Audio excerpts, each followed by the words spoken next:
ایک شخص کا انتقال ہو گیا تو اسے دفنایا گیا، کئی دن کے بعد کسی اور کا انتقال ہو گیا تو اس کے لیے قبر کھودی گئی۔ اب قبر کھودی گئی تو یہ اس شخص کے بازو کی قبر تھی جس کا انتقال ہوا تھا۔ جب قبر کھودی گئی تو بازو والے کی قبر بھی تھوڑی سی کھل گئی۔ جب دیکھا گیا تو اندر سے خوشبو آ رہی ہے، بہت ہی نور ہے قبر کے اندر۔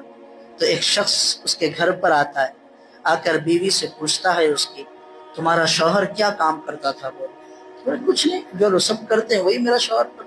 نہیں کچھ تو کرتا ہوگا۔ نہیں میرے شوہر کوئی اللہ کا ولی نہیں تھا، میرے شوہر کو تو پڑھنے لکھنے بھی نہیں آتا تھا۔ نہیں کچھ تو کرتا تھا، عجب ماجرا دیکھ کر آ رہا ہوں، ذرا بتا دو تمہارا شوہر کیا کرتا تھا؟ تو ہاں اس کی ایک عادت تھی۔ کیا عادت تھی؟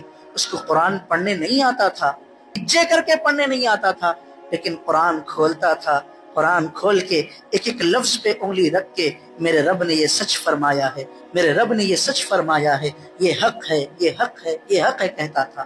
اس کی ایسی مغفرت ہو گئی کہ قبر میں جو ہے نا روشنی ہی روشنی ہے، نور ہی نور ہے۔ کئی لوگ آتے ہیں، مول صاحب میں نہیں پڑھا بچپن میں، اب میں تجوید سے پڑھنا چاہ رہا ہوں، وقت نہیں ہے۔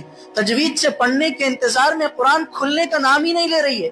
آپ پڑھیں نا، وہ قبول کرنے والا ہے، کھول کے بیٹھے نا، اس کو دیکھیں نا۔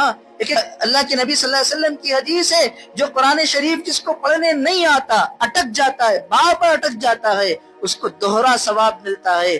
ایک بار قرآن پڑھنے کا ایک ثواب، دوسرا اٹکنے کے بعد پھر دوبارہ کوشش کر رہا ہے، اس کا ثواب ملتا ہے۔ میری بات نہیں ہے، میرے سرکار نے فرمایا ہے۔ قرآن کا تعلق رمضان سے بہت گہرا ہے۔ آسمان سے حضرت جبرائیل امین علیہ السلام زمین پر تشریف لاتے رمضان کے مہینے میں حضور کے حجرے میں، اور ہر سال حضور قرآن کا ایک دور جبرائیل امین کو سناتے، جبرائیل امین حضور کو سناتے۔ رمضان میں ہمارا تعلق قرآن سے کیسے؟ تراویح میں ہم سن رہے ہیں وہ الگ بات ہے، ہم اپنی کوشش سے روزانہ قرآن کریم کتنا پڑھ لگے ہیں؟ کیا وجہ ہے؟ دنیا کا ہر کام کوشش کر کے آ گیا، 70 سال کی عمر ہو گئی قرآن پڑھنے نہیں آیا۔ کیا معاملہ ہے؟ 40 سال کی عمر ہو گئی قرآن پڑھنے نہیں آیا، 20 سال کی عمر ہو گئی قرآن پڑھنے نہیں آیا۔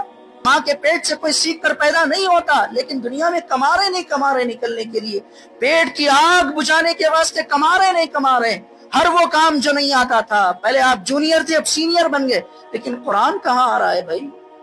جو اٹک اٹک کے 10 سال پہلے پڑھتے تھے، ابھی بھی وہی اٹک اٹک کے پڑھ رہے ہیں۔ روزانہ ہماری زندگی میں قرآن کی تلاوت ہے یا نہیں ہے، یہ دیکھیں نا۔ ہر کام سیکھ رہے ہیں، قرآن نہیں سیکھ رہے ہیں۔ پیٹ کی آگ بھائی اگر جلتی رہی تب بھی اللہ کی طرف سے رحمت ہے، قبر کی آگ کو بجھانے کے لیے قرآن پڑھنا ضروری ہے۔